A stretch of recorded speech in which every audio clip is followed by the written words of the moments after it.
Naitwa Jimmy Luhende, ni mkurugenzi wa Actions for Democracy Local Governance. Ni NGO inayofanya kazi maeneo ya kanda ya Ziwa Victoria na ni mwanachama hai wa THRDC.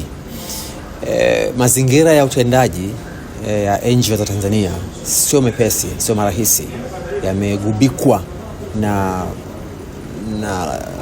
mambo mengi ya kurudisha nyuma, kuanzia mambo ya kisheria mpaka mambo ya kiutendaji ambayo mtu anakuwa haielewi sekta au basi ametumwa kuharibu taasisi au mtu.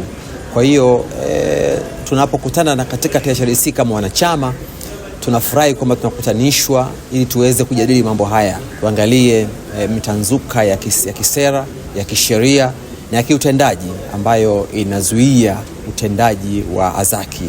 Asante sana. Mimi naitwa Peter Shuguru, ni mwadhiri wa sheria Chuo Kikuu cha Dodoma, shule kuu ya sheria pale Chuo Kikuu cha Dodoma. Ni kwamba sasa hivi kumekuwa na uhuru umeminywa sana. Japo ukiangalia watu wengi wanasiasa wanasema kila kitu kiko vizuri, lakini ukweli ni kwamba kila kitu hakiko vizuri.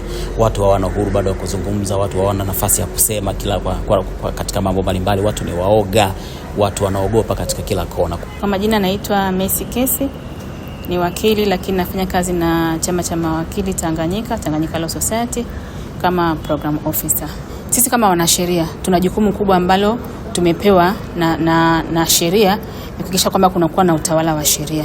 Na kama mnavyoona, the National Bar Association ambayo ndo Tanganyika Law Society, ambao ndo jumuiya ya mawakili wote Tanzania, ndo tupo katika mstari wa mbele kuhakikisha kwamba kunakuwa na utawala wa sheria. Tunahakikisha kwamba wadau wote wa sheria wanahusika moja kwa moja kuhakikisha kwamba yale mambo ambayo yanahitaji nafasi yetu kama wanasheria yanafanyiwa kazi. Kwa mfano, katika projekti hii ambayo imekuwa ikiendelea, sisi kama Bar Association tumekuwa tukiangalia mambo mbalimbali, ikiwemo masuala mbalimbali ya masuala ya law reform, nikimaanisha kwamba maboresho ya sheria. Kumekuwa na sheria mbalimbali ambazo zimekuwa zikifanywa maboresho. Kwa hiyo kama chama cha mawakili tumekuwa mstari wa mbele kuhakikisha kwamba maboresho ya sheria yanafanyika. Tumekuwa tukipeleka pia maoni yetu. Kwa hiyo hii project imekuja katika wakati mwafaka, katika tukisema utawala wa sheria na maboresho ya sheria ni moja wapo ya kuhakikisha kwamba kunakuwa na utawala wa sheria. Naitwa Barnabas Nyarusi, wakili. Ni kiongozi ambaye ni member wa Governing Council ya Tanganyika Law Society, lakini pia Governing Council ya Zanzibar Law Society ama ZLS.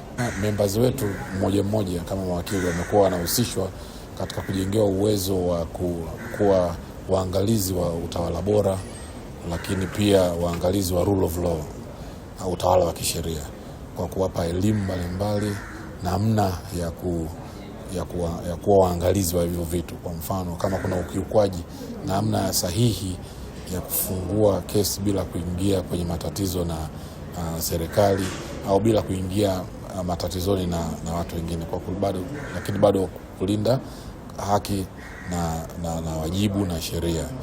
Kwa hiyo ndio umuhimu mkubwa wa mradi huu, na kwa kweli tunazidi kuomba kwamba tuendelee kushikwa mkono, kwa sababu unapojenga uwezo wa bar associations kwenye mambo ya utawala bora, unapojenga uwezo kwa bar association kuhusu jinsi ya kufungua kesi za kimkakati, lakini kesi ambazo zinaathiri jamii kwa ujumla, ina maana unalinda utawala bora, lakini pia unalinda utawala wa sheria.